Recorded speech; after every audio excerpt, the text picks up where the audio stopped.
Okay, we are beginning the final section of what we call Tanya. Remember that Tanya is actually a combination of individual books which were published separately. We just completed a series of letters which were not published in the book of Tanya by the Alter Rebbe. They were published by his sons. And in the ninth printing of the Tanya, it included this Igeres HaKodesh, this series of letters culled from many, many letters that the Alter Rebbe had written over the course of his leadership, because remember, public letters was a common way of communicating and sending out these messages. And now we have Kuntres Acharon. The phrase, the word Kuntres Acharon means the final collection. And in the ninth printing was the second time that they included it in the book that we just loosely call Tanya. And it was introduced by the approbation of the sons of the illustrious author. And it describes Kuntres Acharon as a work based on chapters which he wrote when he composed the Sefer, the book of Likutei Amarim, which is really the bulk of what we call Tanya. And again, as I mentioned, what we refer to as Tanya is really a series of different books, the Book of the Intermediate Man, or the Likutei Amarim collection of teachings, and then the other sections that we have studied. It is described as consisting of profound discussions and insights into the Zohar, Eitz Chaim, and pre-Eitz Chaim, which often appear to contradict each other. Now, remember that Hasidus is not Kabbalah, though it often incorporates Kabbalah. And one of the gifts of Hasidus is it does a sort of legalistic style analysis of Kabbalah, much as we do with the Talmud, to make it comprehensible and understandable to us. Our Rebbe notes that most of, almost half of the essays of the Kuntres Acharon are under the, beginning with essay 6, appear really to be letters from the Alter Rebbe, and not so much an academic analysis of a specific section. And therefore, there were times that it seemed sort of out of place from this book called Kuntres Acharon. And in some editions, when they first printed it, I'm talking about back in 1800s, these essays were not printed as part of Igeres HaKodesh, but they were printed as part of the Kuntres Acharon. Now, this confusion, or what may appear to be somewhat random, is not unique to Tanya. Much of Jewish scholarship, including the Talmud, which is the central piece of the recorded written record of the oral Torah, also was combined and printed in many ways, because that's what the printer did.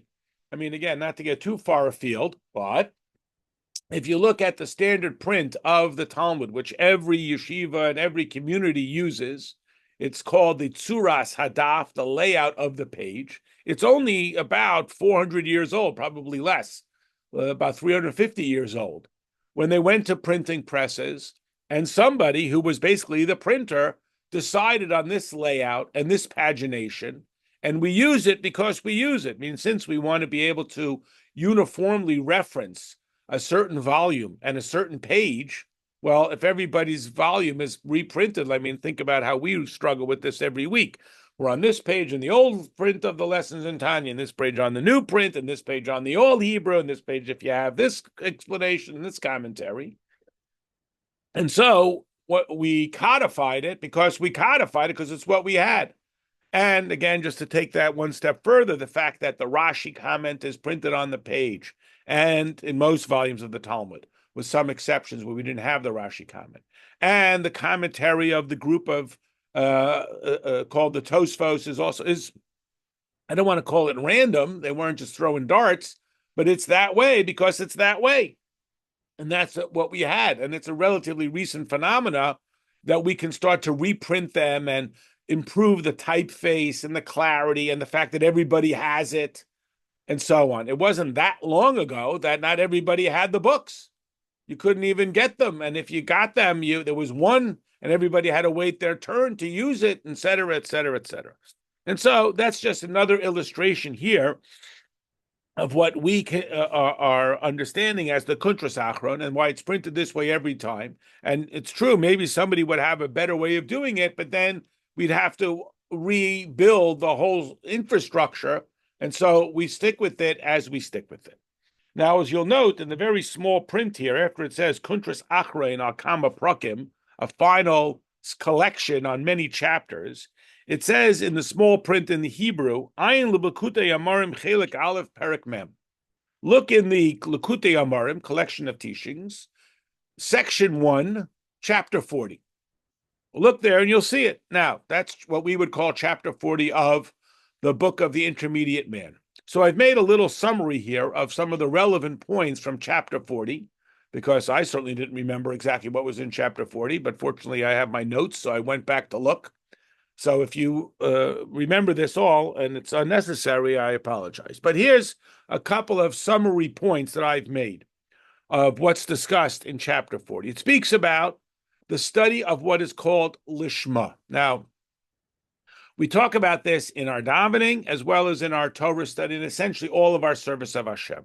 It is a struggle not only to serve Hashem, but why it is that we serve Hashem, meaning what is driving us. And this is a large part of what Chassidus talks about, meaning we don't look to Chassidus to tell us what to do if we put chicken soup in the cereal bowl. We have many other books about that. We look to Chassidus for a guide on how we can have a personal and meaningful connection and relationship with Hashem. And when we study Torah or do any mitzvah, but Torah study is such a central part, it is possible that that will not enhance our relationship with Hashem if we're doing it purely out of interest, purely out of some way that it benefits me, that it's just interesting, much like a person might study history or literature, or because of what it does for me.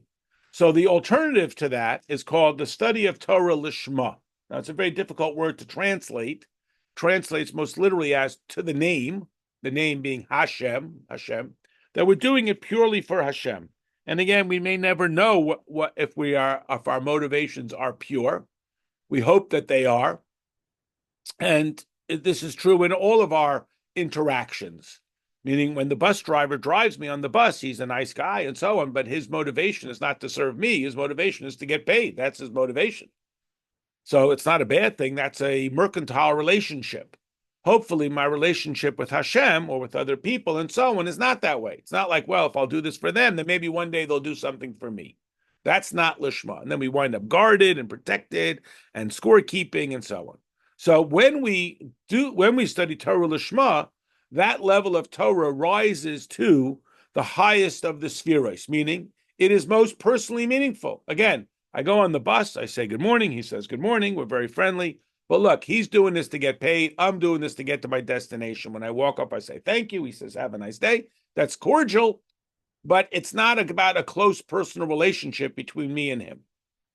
Even if he does me a far more meaningful, life-saving favor, he's not doing it for me. Then again, it's not a bad thing.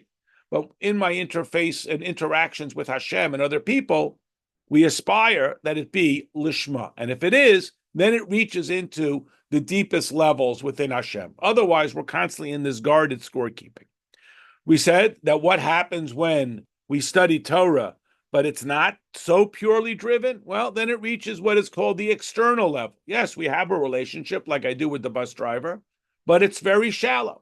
Or it's not yes, no. There's a whole gradation of it. We talk about how Torah and mitzvah actions create angels. Again, the idea being that they create this relationship touch points. And again, hopefully everybody has meaningful relationships in their life and they can look back on them and say, this was a touch point where I had a meaningful relationship. What happens when I study Torah? Not only that I'm not at the highest level, but on the contrary, I'm doing it because I want to be the star, meaning now I've really invested my own self onto it. It tends to not produce very high level scholarship because I'm not there for true knowledge. I'm there for myself and somehow, or what if I just do it out of habit? The kid goes to school. I don't know. That's why I go to school. It's what we do. No other thought about it. We're going to talk about the significance of verbalizing Torah study. Unlike when you're in fourth grade and they tell you not to read with your lips, but only to read with your eyes. We are strongly encouraged, and if you walk into the yeshiva, it often sounds like this cacophony of mumbling, and it's quite contrasted to the library where the rule of thumb is everybody has to be in absolute and total silence. We talk about the revelation of the infinite light of Hashem when we are studying Torah. And again, the idea being that when we are thinking about Hashem and we are making this effort, we become connected with Hashem. And if God forbid we're not thinking about Hashem and we're not focused on it, then we become disconnected from Hashem. We talk about these highest of levels, yichudim, levels that bring down this godliness. And again, if you've hopefully been in that situation interpersonally or with Hashem, where you feel truly connected with Hashem, you're truly doing it for the person.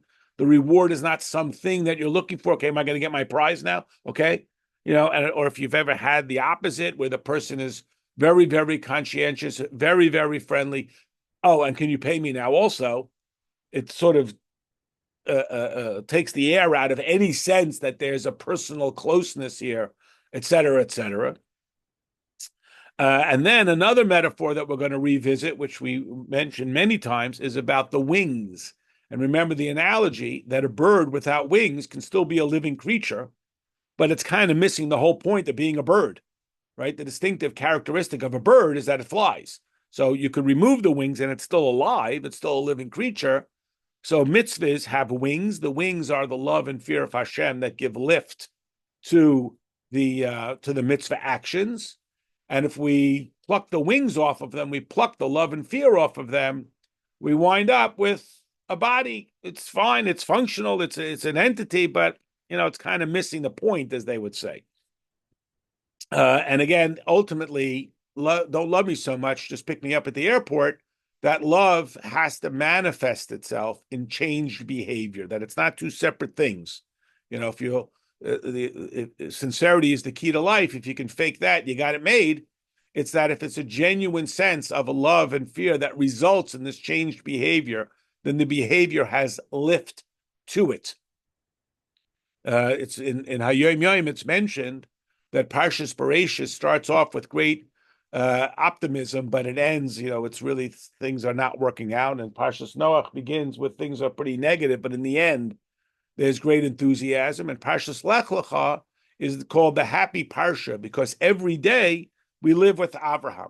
And the Rebbe asks the question, but not every event in Lech Lecha is so joyous. He has to go to Egypt and he's taken hostage, etc.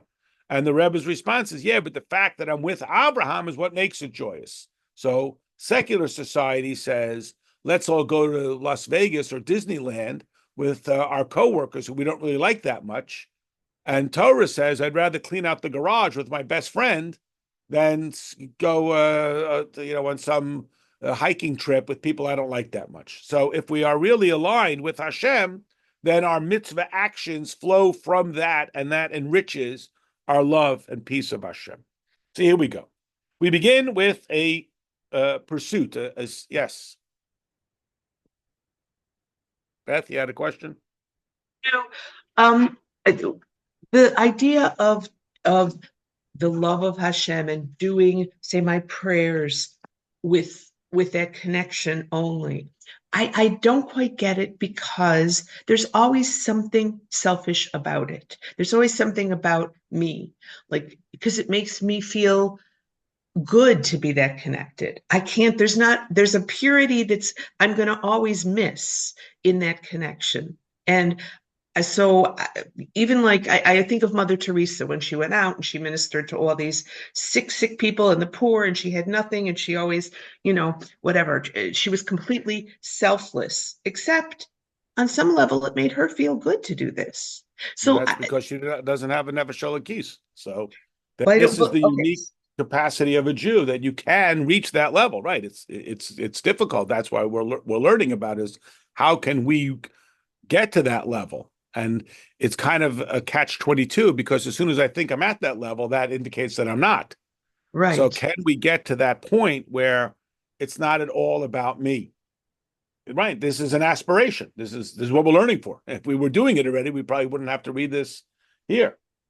What you're describing is, I think, the common experience, which is why we're doing this, to say, that I don't experience. Right. That's who he's writing it for. He's not writing for the people who are experiencing it. Gotcha. It's like it's a process. It's not a place you're at. It's a place you're trying to get to for many, Correct. most for me Correct. anyway. Again, if Okay. we were all there, we could sit around and read about all the stuff that we do good. We wouldn't learn anything. Okay. That's why Thank you. learning is challenging and it's often difficult and even sometimes unpleasant. Because Right. if And I even don't read this, then I sit around and congratulate myself. When I read this, I'm like, well, I don't have that experience. Well, right, that's why we're reading it. So we're trying to reach for that. It's that's the stretchies. That's not so fun. gotcha, gotcha. Yeah. Thank you. So okay. Lahavin eicha kaira b'sipuri ma'asiyah shebetayru hu makusher b'chachmi lo. So the Alter Rebbe lays out a truism, and then our mission is to try to understand it, and he'll back it up here in a moment. And that is, how can we understand that when we read stories in Torah, it's very much the beginning of Torah, right? The whole book of Bereshis is basically stories of the tzaddikim. It's the stories. It's not so much the laws. It's not until certainly the middle or end of Exodus that we really get into the rules and the laws. And the book of Vayikra is all the rules and the laws. Mostly, the book of Bereshis is stories. Yes, we learn lessons and so on, but we don't learn halachic directives. We learn life lessons. So the question is, if we just read the story, even if we don't have the deepest spiritual understandings and life takeaways, how does this connect us with this concept called Chachma Ilah? When we say Chachma Ilah, it's an important phrase. Chachma, again, it translates as wisdom, but it's not wisdom the way we often think of it in the common usage of the term about what score I got on the SATs or how many volumes of the Talmud I've studied. It's about the willingness to go beyond myself, the willingness to get over myself. And it's Ilah, not just because it's better, but it's Hashem's infinity. It's the willingness to go beyond myself. Chachma Ilah. That is this level. So how is it that if I read the story, no one is dismissing the value, but if I'm just reading the story, and all I know is that there was once upon a time, there was a man and his name was Avram, and he married a woman named Sarai, and God came to them, and so on. I just read the story, which certainly there is value in it, that I am connected to Chachmilah. How is it possible that I am connected to Chachmilah? Okay, now what makes us think that we are? So the Alter Rebbe brings his source. So Pi Mashakasav Kavanas, the Taz Daf Tazayin Amid Beis. This that it is quoted. Kamoisha Adam Oisek Lamata, Kach Yukon Ha'adam Ha'elyoin Lamayla. B'chulu. That what a person does down here is what is going on up above. Now, this reference that the Alter Rebbe makes to the Kavonos is a sefer written by Reb Chaim Vital. So the Alter Rebbe is laying out for us that a neshama in its source is in this process of creation, right? From no thing to something. And the sort of model for this is in the form of the seichel and the ratzai before it is invested in the body. I know it's a lot of lingo, but I just want to sort of lay it out, and then we'll hopefully back up and be able to understand it. So what goes on here is affecting the entirety of what goes on in the supernal source. So when we study the stories down here, we are studying what's going on at a spiritual level. Hold on a second. Meaning, when we study halacha, and we know that it's not just that Hashem tells us not to steal, not to murder, not to mix meat and milk, but that at every level of creation, we should not steal, not mix meat and milk, and so on. But how is that evident, or how is that relevant when I'm studying the names of cities or where Noah's ark came to rest? So again, let's back up and sort of try to get this from the top down. the fundamental question, which we continuously come back to because it's really the essence of it all, is how does an infinite Hashem manifest a finite world? This world, from galaxies to every blade of grass, is always going to be finite. Even the galaxies are finite. So how does the infinite Hashem create this finite world?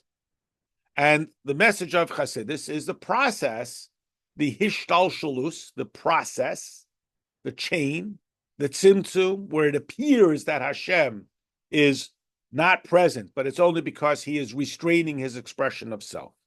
So that there is no gap between the infinity of Hashem and this finite world. It is a long, lengthy process. And now we know this to be true in every factor. Whatever invention we take, whether it's medicine or technology, it didn't come from nowhere. There was computers long before there was the Macintosh, but it came from all the way back to the abacus, and people can study how we got where we are from where we were. Now, we are probably a little bit more cued into this because our history is recorded from literally creation. And essentially, to truly understand any action, we have to go back, meaning, why do you live here? Well, this is where I was born. And why were you born here? And why did my parents come? And they came from Europe. And how did they get to Europe? Back, all the way to, in the beginning, God created heaven and earth. Now, that is not only true on a chronological timeline, it's true in what I'll call a spiritual timeline. The infinity of Hashem is manifest in this physical world through this whole chain-like process. And therefore, there is a direct connection. There is that rope that ties the very essence of Hashem down to this very physical world. As such, the access point that we are given to this infinite line is through Torah. Even though we just think it's a story that the flood began on this day and Noah brought in these animals and so on. What's going on there is actually truly linked, not only historically back to the creation story, but even back to that which prompted the creation story. And, maybe modern day psychology gives us another tool for understanding this, that what people do is based on what is existing within the very essence of their identity, that is transmitted through their neshama, that comes through this journey and so on. Now, most of the time, we just get, okay, I can't deal with it. It's too much. And it's too overwhelming for us. And yet, this is what we can at least be aware of, just as we operate the computer or the cell phone without understanding all of the in-depth technology. But we know that when we push these buttons, we are able to speak to our friend or Zoom or whatever it may be. And it's tied. We acknowledge that it is tied into this whole lengthy process, which is tied into every other lengthy process. And because the oneness of Hashem, ultimately all matter is tied into the same origin statement and place. And so as we trace it all the way back to its very initial identity, it is linked, even though we don't recognize it. We're just pushing a button. We're doing a very simple action. Well, again, back here, the very simple action in the analogy is the reading of the specific story. And we may not even see the tremendous significance. And yet, as we know in the look back, the turn to the right results in this, and the turn to the left would result in that. Well, take this and extrapolate it not only to the chronology, but all the way to the spiritual cosmology of it. And it's tied in all the way to the essence, even if I don't recognize it any more than I recognize that why when I push these buttons, I'm able to make the phone call. That's all I see. But it is true, and we can even acknowledge that it's tied into something that's way deeper and way greater, and that's still only within the physical level. So this is that point, that whatever we do here radiates all the way back to that origin. So this term, the diyukan ha'adam, the form of man. So to use an analogy, another analogy, if a person imagines some invention, so there's all kinds of processes, whether that invention is a a contraption or a tool, or it's a book and it's an idea, it's in a story, it's got so much nuance to it. Now, on this side of the aisle, all we do is we see it on the shelf in the grocery store or on Amazon. But from the inventor, there's so much depth going on, and process after process after process, which is only going to be validated if I buy it. If nobody buys it, it's a complete, essentially, waste of time.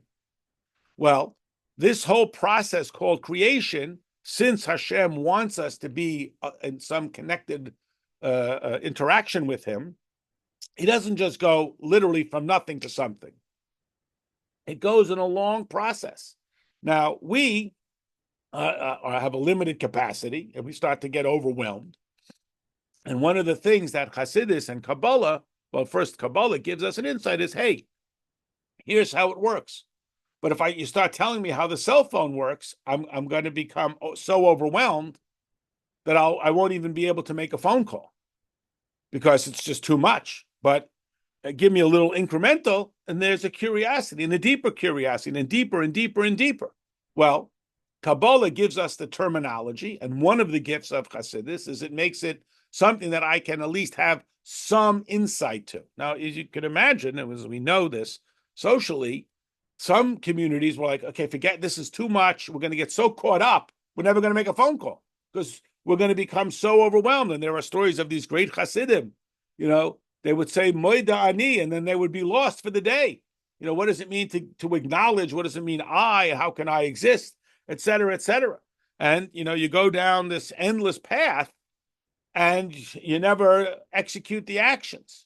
On the flip side, if we're just executing a bunch of actions and we never really understand what the significance is, it just becomes dance steps. It has no meaning and rhythm and purpose and depth to it, which was leading people to say, well, what's the point? This is boring. Why should I do that? I'll do this. It has no meaning. It has no sense to it. And I just resigned myself to being dry for the rest of my life. And that's not cool. So to speak, what are we going to do about this? How are we going to take this forward? So in this process, one of those steps is called the image of man. And again, take my analogy for what it's worth. It's like building a prototype of the item that you want to eventually bring to market. So when the person buys it, they're validating not only the sale, but validating, I don't know if that's the proper term, but they are linked into all of those steps that go all the way back to the beginning. So if I'm the inventor and I'm standing there in Walmart and I'm watching somebody walk by and buy it and take it and spend money, not only that I'm financially rewarded, there's a sense it's now validated all that work. Whereas if the person walks by it and ignores it, like we always talk so much about Hashgacha Pratis, it's somewhat of an insult. It's like saying, well, this isn't important. Again, if I walk past this guy's book and I don't even look at it, he invested his whole life in it. So imagine he's standing there waiting for somebody to walk by and buy his book. And then I walk by and I just shrug it off. It's like, what happened? Well, that's Hashem. I created the whole world. I reorchestrated everything for you. Will you notice it? And we're like, no, that's a problem. And if we notice it, what if we don't appreciate the depth of it? Do I understand how the cell phone works? I don't know. But I know that I like to use it. So yes, that's a shallow level. I'm not truly understanding it, but it's an access point. It's a connection point. And that connection point does stimulate all of those stages, and it becomes an entryway into an alignment at that depth of a level. And here the Alter Rebbe adds that this is even applicable when I just think about it. Now, generally speaking, we know that Hashem created us as physical beings, and just as we have a greater appreciation for material and physical things I can measure, touch, and feel, so too the whole value of creation is that the physical world experiences this level of godliness. For spiritual, Hashem had that already. Didn't, quote unquote, need us for that. So here, the Alter Rebbe is adding, though, that and that's why, generally speaking, we only validate mitzvahs through their physical action. The classic example, the mitzvah of reciting the Shema, or when they brought the first fruits, whatever the verbal mitzvahs, they have to be recited. It's not enough to think it, even if I think it with great intensity. I have to verbalize it. I have to say it. Otherwise, I have failed to execute the primary purpose.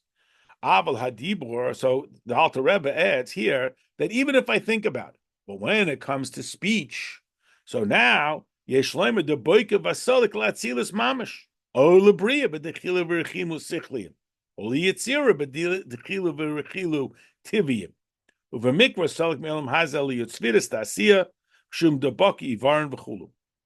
Mashain came behirer, Al Yukun Shusher Shmase Vachulu. So here the Alter Rebbe talks about the impact of saying the words versus just thinking about the words. Now, hopefully everybody remembers the chart of the 4 stages of connection with the infinity of Hashem. To go through it briefly, again, Hashem, in his desire to be in a connection with us, creates in a gradual pattern so that we can have some appreciation of what it is. At some point, it just is that way, as we know just in our own life experience.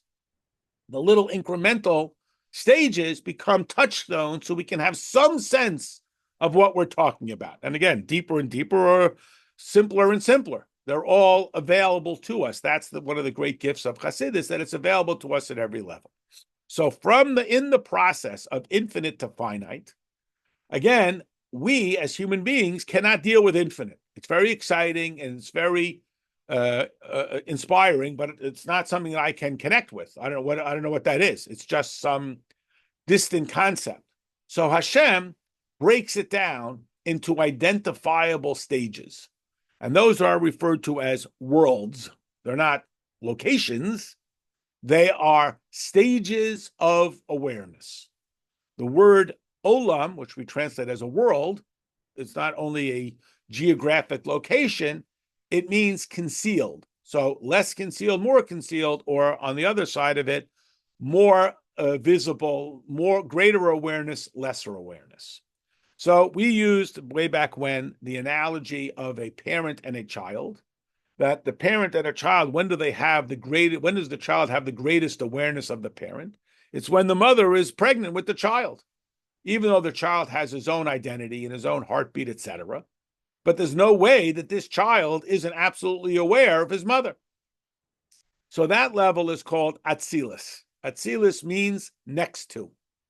And that's the absolute alignment. And again, hopefully we touch this and maybe we feel this. It's a very rare level. It's the level of the tzaddik where he's absolutely aligned with Hashem. He knows that he exists and his existence is absolutely subsumed within the infinity of Hashem.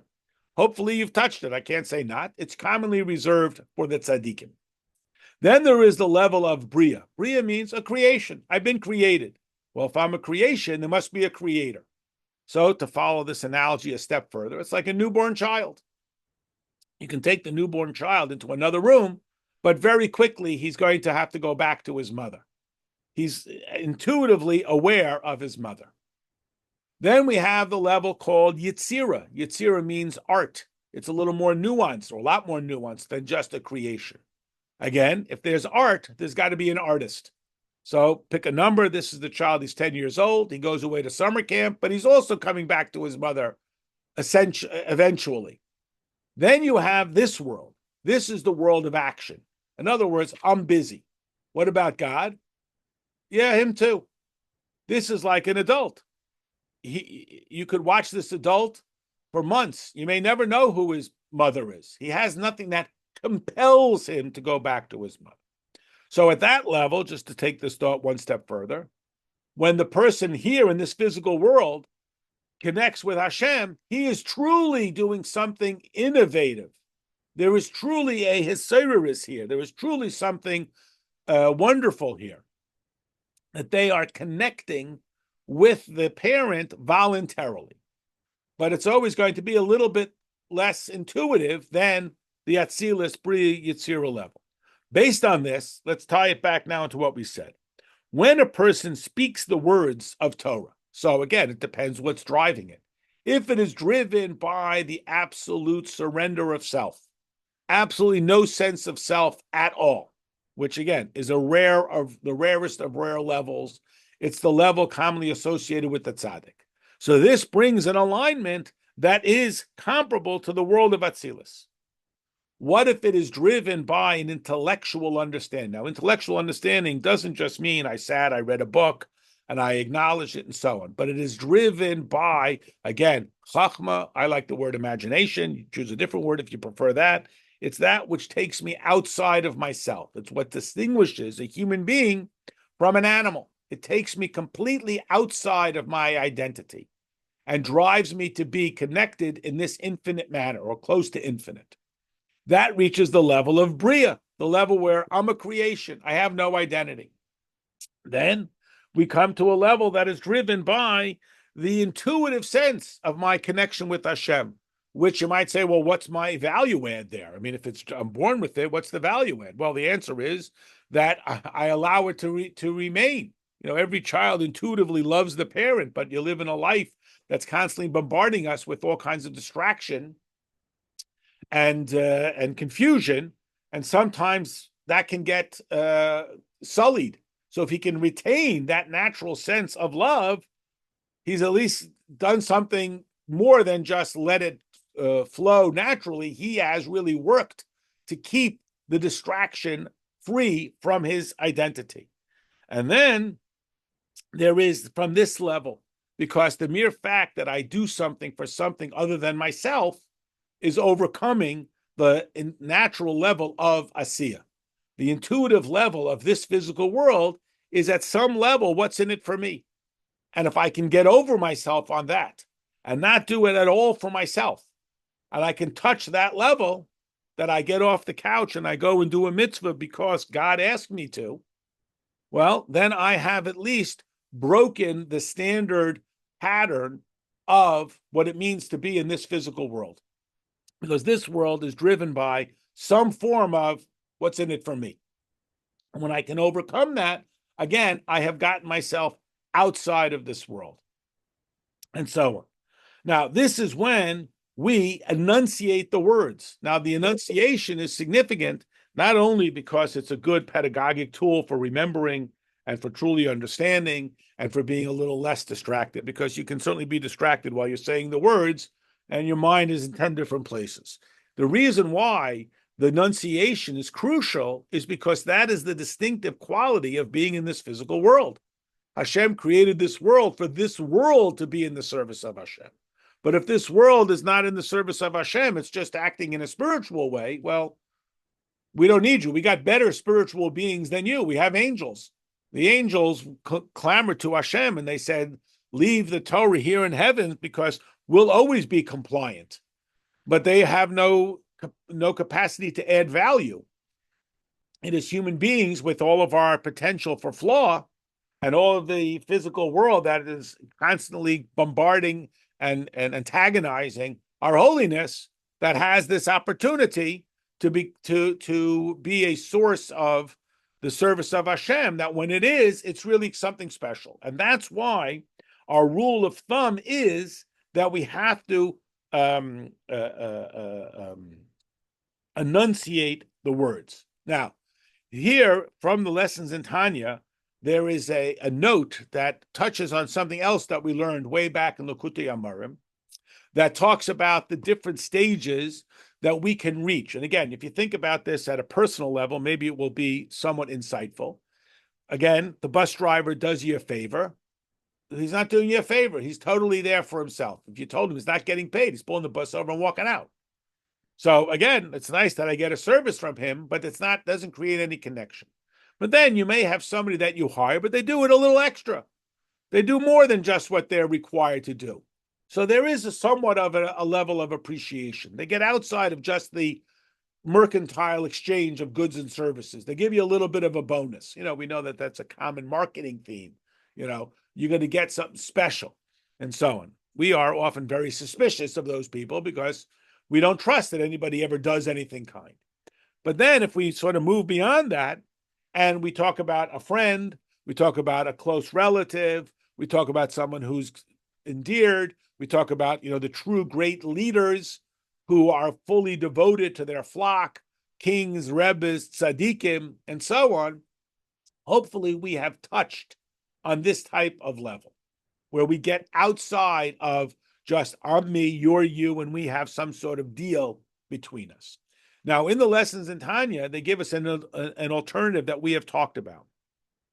That this connection varies based on what we're studying, because we know that a person can sit all day and study the Talmud, and it's sometimes very hard to see God in this dispute about some nuanced law of Shabbos or some contract law or some law of torts or some discussion of how the laws of purity and impurity affect some sort of machinery, and you get so caught up in it you can forget that there's any godliness there. So it tells us that when a person studies the Kabbalah, the Kabbalah only comes down to the Atzilus level. I mean, it's not here in this physical world. It isn't insert widget A into slot B.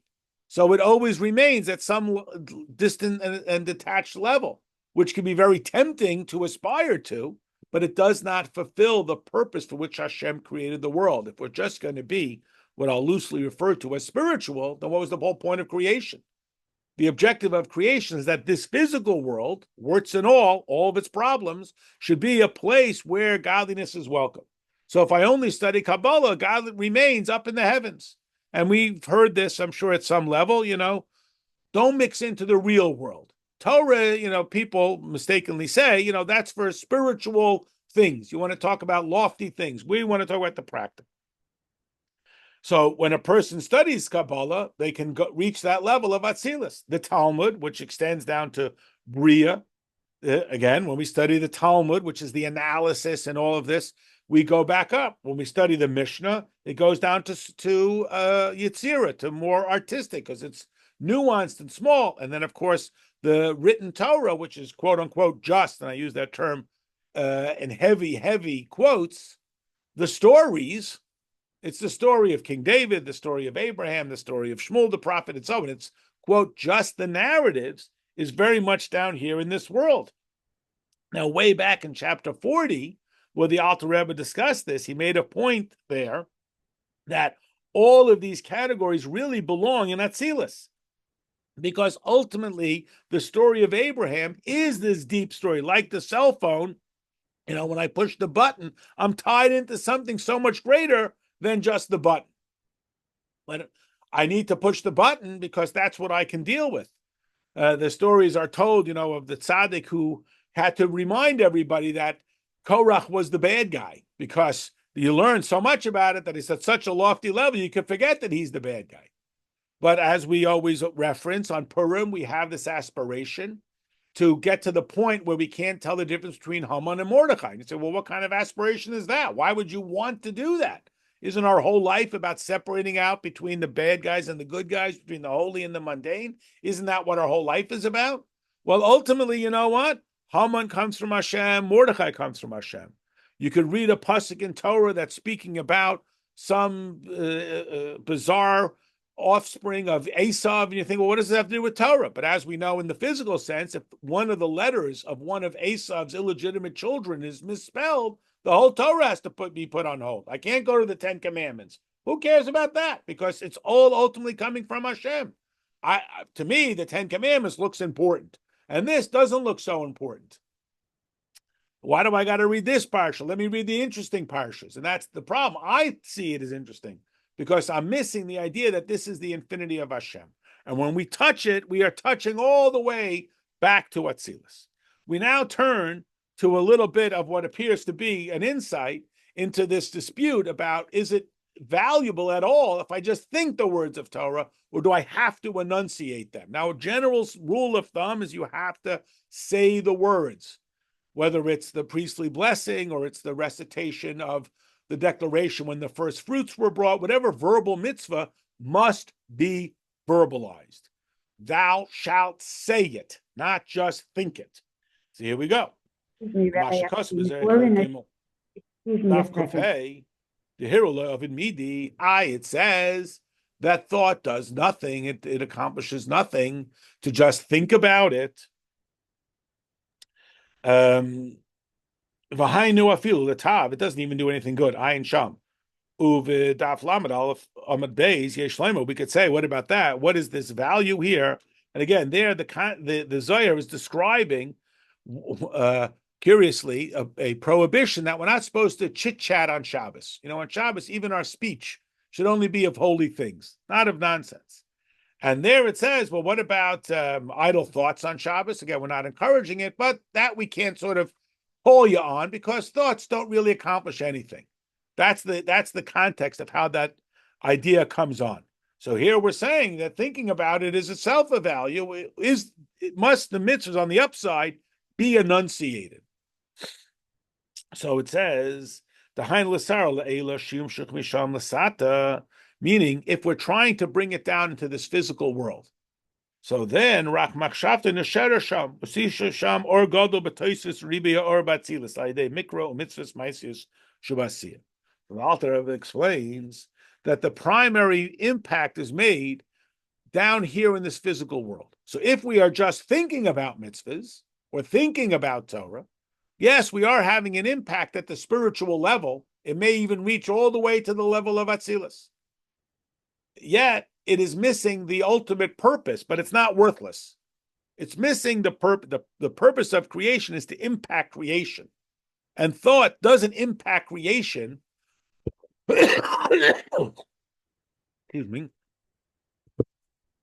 Thought doesn't impact creation like spoken word does. The spoken word is the only way that we can change this world.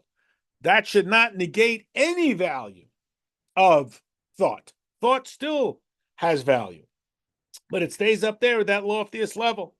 But then when a person brings it down here into this physical world, there is a great transformation. So again, if I understand, again, use a very overly simplistic analogy. Imagine if the pilot of the plane told you he doesn't have any idea how planes work. He just knows which buttons to push. Now, that's true. I don't know how the phone works. I just know which buttons to push. But I somehow have a greater sense that he's a better pilot if he understands the processes of flight, even if it doesn't matter. He's just pushing the buttons anyway. Well, when we have a greater understanding, that makes our mitzvah actions that much greater. But if I just have the greater understanding, like the old joke about the guy who showed up for every rehearsal, and they said, "Wow, that's so wonderful," and he said, "Well, I'm not coming to the concert. I might as well, the least I can do." You're missing the point there. But if you show up at the rehearsals, guess what? The concert is better. If you understand it and you think about it, guess what? The action is deeper and more meaningful. Well, but don't leave it there, but don't think it's worthless. That's the point the Alter Rebbe is coming to offset, that it's not worthless to do it that way, but it will not have impact on this world. It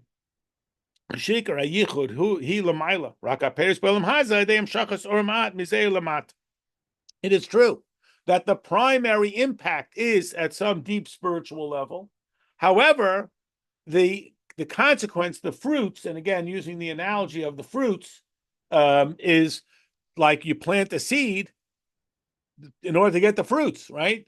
I mean, I'm not a gardener, but I imagine that while people may enjoy the gardening and the digging and so on, if they're not going to get fruits, it kind of defeats the whole purpose. Yes, it's a nice process to go through and it can be enjoyable, but if there's not going to be fruits in the end, I don't know if you would call it a total waste, but if you knew that to start with, you probably wouldn't venture out into the gardening unless you knew you were going to get some fruits as a consequence. Well, if we are just engaged in the spiritual side of the contemplation of the infinity of Hashem, and we're not engaged in the pragmatic side, we're kind of missing the point. But do not undervalue, or do not devalue, better, the power of the thoughts. They still have value. They may not have the ultimate value, but there is definitely value.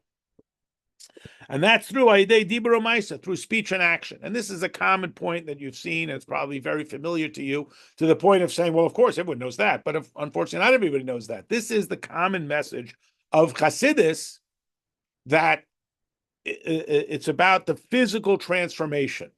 It's about making this world a godly place. And this world is only made a godly place through changed behavior.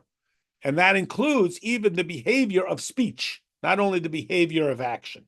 So rather than seeing action and speech as some sort of second class to the loftiness of thought and the idea that he's thinking and so on, which is not a Torah value of the guy who's just thinking, he's isolated away and he's thinking, he may come up with great thoughts, but we want the guy who takes those thoughts and puts them into action.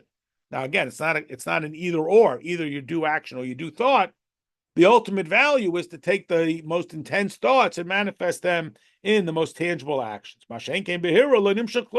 If he's just thinking about it, it's not going to change the world. And we are into changing the world. And when I say we, I mean in Chabad Hasidus. Other communities, that's not their objective.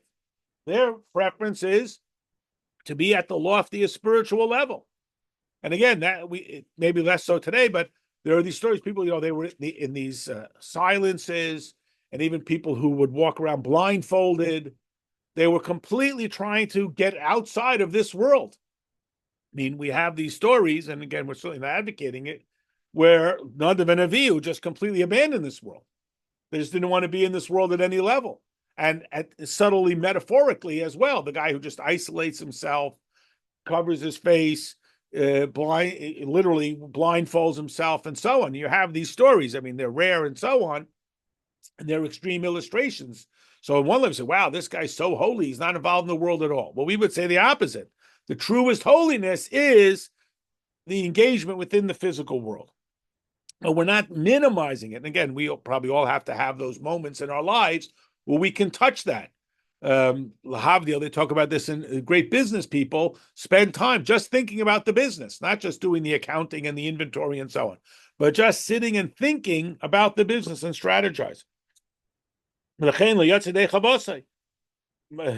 therefore, if they just think about it, they have not fulfilled their obligation. So if you have a mitzvah that's a recitation mitzvah, like saying the Shema and so on, you will not be considered to be in compliance with this mitzvah obligation by thinking about it, even though his thoughts are far more profound than someone's common just recitation of it. That profundity is not executing the purpose for which it was created. Yes, Cardi, you got to unmute so we can hear you. Just a real quick point.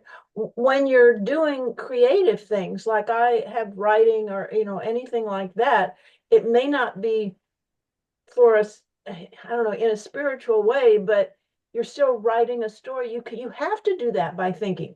That you have to go into your brain to be, just considering, and you do change the world because now you've written something, it's out there, it's for other people to read or do or whatever. Any kind of real creative work that literally has to start in the mind, even inventions and so forth. So they may not look spiritual, but they will change the world. So they're still like, okay, I guess. I don't, is right. I mean, more than okay. It's absolutely necessary, because if we just go through life without any art, then the physical is not changed. And if we don't have any thoughts, we just keep on doing just what we've been doing. I mean, creativity is fully manifest in the changed behavior. It begins with something. It's got to begin with the conceptual idea. When we can begin with even if it's not like Torah related exactly or something, those things are still out there, and hopefully in a good way. You're not creating a new bomb or something. You're trying to create something that will help the world. So, well, if the bomb kills the bad guys, it could be good. well, So that's also true. Yeah, right. Well, again, if we think about this in our personal relationships, we consider it a virtue if someone is thoughtful, which means they think about me. Yeah. Meaning, when I say that somebody is very thoughtful, I don't mean that they're thinking about physics. I mean, they're thinking about me. Now, maybe that's a little bit silly, But No. ultimately, that's what we're talking about with Hashem, that he's thinking about Hashem. But again, if he says, I think about you, I think about you, well, will you pick me up on Tuesday? I'm thinking about you and I'm thinking about you. You know what? Pick me up on Tuesday. Come on, man. At some point, just pick me up on Tuesday. Right. But it's through thinking about me that the person says, oh, I thought about you, and therefore I thought you might want this. Oh, wow. Now you've done something special because you thought about it and then you manifested in behavior. But Right. there is value to the thinking part, even before it manifests itself. But it's not enough to say, well, I Right. thought about getting you a glass of water. I'm still thirsty. And that's why when Hashem instructs us to do a mitzvah, it has to be done, including the speech mitzvahs is a form of action as well, Thank you. as we will see. Rabbi, I The have a question whole about, reason, I'm sorry? I'm sorry, I have a question. If we're in the shir, let's say I'm learning Daniel, and I'm listening to the rabbi teach the Tanakh of Daniel, should I be articulating the words along with him, or, so many Well, times not we're if in it's the going to shir and disturb we're the just person sitting next listening to to you. the shir. If it's going to Huh? disturb the people, I mean, this is the thing that happens in davening. There's always that one guy, so it's you got to have some degree of sensitivity. He's deliberately pronouncing every word in a silent way. Am I just, again, there is a value in the verbalization, but not if it's going to be disruptive to the whole program. So I don't No, know I'm exactly talking how about if to. we're in the shir and we're sitting in and listening to a class that's given. We're not articulating the words. Is it still? How do we understand that type of experience? That's at a level that we hopefully absorb intellectually and then we manifest later. The Talmud says that a person, sits with the teacher silently because we got to listen. And we probably all had that experience where the person's not listening, they're just being patient so that you finish. And then they say what they were going to say anyway. I mean, I had this experience when I used to teach in the high school. Somebody would ask, I say, wait, let me explain it. And then when I finished explaining it, they would say, I said, well, you weren't listening. I was listening. No, you were being patient and waiting for me to finish so that you could say what you were going to say anyway. So there is this, it's a process. It's not just in the moment. In the moment, I'm listening, I'm absorbing the data, I'm absorbing what the person is discussing. And now I got to manifest it in my understanding and even my articulation. And again, hopefully, of course, in my behavior. So at that moment, King Solomon, a time to be quiet and a time to speak. Doesn't mean I have to be speaking at every moment. Okay, thank you. Unless you're the rabbi, then you get to talk all the time. Okay. So the whole reason why Hashem brought the neshama into this world is to change the world. And thinking doesn't change the world as profound. And that's why I have not fulfilled my obligation through thinking, even if I'm having this incredibly transformative spiritual and intellectual experience. The whole purpose is to bring the infinite of God, the highest levels, down into this world, which if they remain in thought is not as much part of this world. It is somewhat, but it's not as much. To draw it down. But in order to elevate my behavior, so again, we don't live life in an either or. So are you saying all I got to do is the mitzvahs and not think about it? No, we're not saying that. If in order to elevate my mitzvahs, again, back to the wings analogy that we talked about so much, that in order to elevate them, as we discussed way back in chapter 40, as we mentioned, it's also discussed in chapter 16, etc., the wings elevate it. Someone does me a favor like they're doing you a favor. Have a nice day, have a nice day. End of story. Someone does you a favor with passion and enthusiasm and kindness and love and so on. Boy, you really get elevated on high. Without love and fear, it doesn't go anywhere. Like we talked about, remember the phrase, a good thought, God connects to the deed. So the standard understanding of that was that a good thought, God counts like a deed, but that's not the case. It says to connect like wings. It gives it lift. It gives it elevation. It becomes that much closer. Now, I can't just have love and fear. Again, don't love me so much, just pick me up at the airport. When I do the mitzvah with the love and fear, now, like the bird has wings. Yes, it's true that if I did a mitzvah just out of rote, it's still a mitzvah. And it's not Disneyland. You can't go and do it again. If you shook the lulav and esrog and you said the bracha, but you didn't really do it with great passion, I mean, I guess you could do it again. I don't know. On Yontif, it could be muksa or whatever the rule is, but you can't make the bracha again because that's it. You did it. You checked the mitzvah. You can't say you're commanded to do it. You did it already. So there's something that's like gone, something that's like lost. V'hainu, v'mashkosta b'koyin rekinim, v'hainu afilu b'loy dechil v'chibru, v'makosh came with dvarim b'teilim. Zemeres the gam sham yesh eza taiva hulu. The mida taiv maruba. Hainu reki and dafka shein echolos v'abati b'lo b'gufa adam elyon. V'kosh came with nefesh ruach and neshama. Now, here the Alter Rebbe gets real particular. That when a person does a mitzvah just, I don't know, that's what I do. But they can do it in a negative way, where I put negative weight on it. And again, unfortunately, hopefully not, but maybe you've observed this, maybe you've seen someone do it to you. They do you a favor, not only that they just do it out of rote or out of duty, but they do it in a negative way.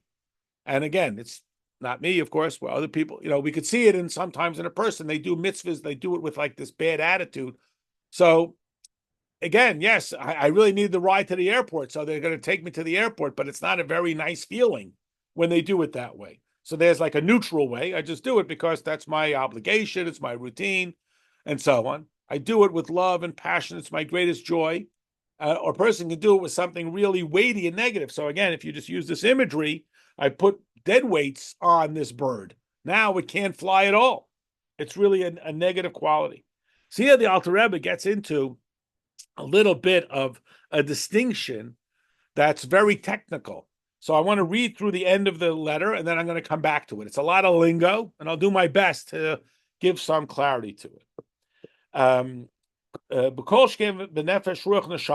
Certainly in this, again, the three soul powers that are invested within our humanity, nefesh, what I do, ruach, what I feel, my character, neshama, my intellect. I feel ba'adam dasi, even of the person here in this physical world. These are the 10 spheros. Remember, spheros, like the word lisaper, to tell a story, or sofer, to count, or sapir, to make clarity. And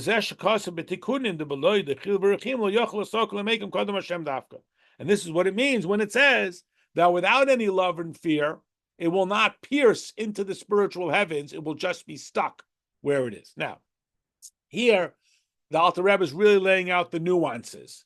So, as again, the infinite Hashem comes down into the finite world, there's all of these stages. And we use what we see on this side of it to sort of imagine what it was like on that side. We do this in engineering all the time, right? We build highways, we call them arteries and so on. That is, we are intuitively aware of somewhat of our functioning in our humanity, and we manifest that even in our engineering. And certainly into our imagination. To use the silliest of analogies, we just imagine Martians as being green people because we're using our model and we are extrapolating and superimposing onto the model that we're familiar with some distortion. Well, we do somewhat the same thing here, understanding that the infinite Hashem came down to create this world so that as it gets closer and closer, it's getting more and more like this world. So there were all of these different stages. So we say that when we do mitzvahs, even if we just do them in our thought, or we do them without passion, so they're not great mitzvahs. But Hashem is so eager for our mitzvahs that they will still have an impact on on our relationship with Him. So here the Alter Rebbe says that they reach into the houses and the rooms, like it's in the neighborhood, but it's not personal. It comes into, again, using human analogies, it comes into the neighborhood, even if it doesn't penetrate me personally. It doesn't reach into me, even if it's only with the human side. It's only my nefesh, ruach, and neshama, which are my human experiences. I'm not touching on my spiritual experiences. I'm not getting outside of myself. Still, the impact of this mitzvah connects with the level of Hashem. Even if it's still somewhat remote, like I'm using the analogy, it's in the neighborhood, but it's in the house, but it's not within me. It's not personalized. Again, we tend to think of this in the negative, the example being about saras that can affect the body, the clothing, the house. There can be an impact that affects the neighborhood, it can affect my house, but it doesn't affect me. So again, these are gradations that we can hopefully utilize as a mechanism to understand the impact or the intensity along the spectrum of the impact on the infinity of Hashem through our mitzvah actions. So in summary, even if we're just reading the story and it's just the offspring of Noah, and you might think, what's the intensity? Because Hashem invested himself in that. And if we speak it, then we are bringing it into this physical world. And in general, in Torah, if we think it, it's off in some distance. It's off somewhere else. It's not. It's still a value, but it hasn't impacted the world. And the top to bottom level, like shining a flashlight, you see the impact when it hits the wall. Now you see the clarity. Now you see some brightness. When we can bring the spiritual creation into this physical world, we have achieved the purpose of creation and thus the most intense level of our relationship with Hashem. But we're not an all or nothing relationship. It's not like, well, if it's not perfect, don't even bother. No, that's not our mentality. And to understand that there is a value through the intellect, and there is a value if we just think about it, not as valuable, and there is a value if we just do it. But again, we're not studying Tanya just for, well, it's better than nothing. Better than nothing, we don't need to study Tanya. We're here for something of a far greater sense of unity, which is demanding and maybe even a little scary. All right.